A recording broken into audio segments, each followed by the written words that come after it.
तरुणाला अमानुष मारहाण करणाऱ्या सतीश भोसले उर्फ खोक्याला 6 दिवसांची पोलीस कोठडी. शिरूरच्या तालुका कोर्टाचा निर्णय. सतीश भोसले हा राजकारणाचा जातीयवादाचा बळी. खोक्याच्या वकिलांचा आरोप ढाकणे पिता पुत्रांना मारहाणीचा आरोप खोटा असल्याचाही दावा. माझं काही खरं नाही म्हणणारे जयंत पाटील शरद पवारांसह एकत्र बारामती कृषी विज्ञान केंद्रामध्ये पाहणी. सुप्रिया सुळेकडून फेसबुकवरती व्हिडिओ पोस्ट. राजकीय नेत्यांमध्येही धुळवडीचा उत्साह. उपमुख्यमंत्री शिंदे मुलगा आणि नातवासह धुळवड. राज ठाकरेही कुटुंबासह रंगात रंगले तर नेत्यांकडूनही रंगांची उधळण.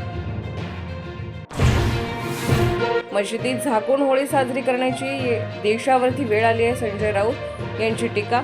देशभर तणाव पसरवून दंगली घडवण्याचा डाव असल्याचाही आरोप. जळगावमध्ये 5 तासानंतर रेल्वे वाहतूक सुरू. अपघातग्रस्त मुंबई अमरावती एक्सप्रेस रवाना. खोळंबलेल्या अनेक गाड्याही सुटल्या.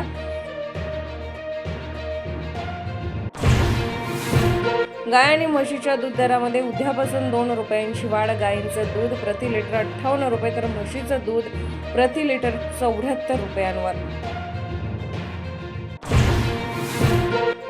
अष्टपैलू अक्षर पटेल बनला दिल्ली कॅपिटल्सचा कर्णधार. 2019 पासून अक्षर खेळतोय दिल्लीकडून. केएल राहुल आणि डुप्लेसिसला मागे टाकत अक्षर मारली बाजी.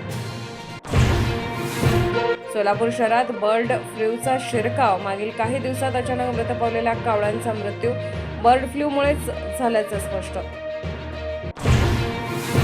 जळगाव जिल्ह्यातील बोदावद येथे रेल्वे स्थानकाच्या जवळ मुंबई अमरावती एक्सप्रेसच्या समोर ट्रक आल्याने मोठा अपघात.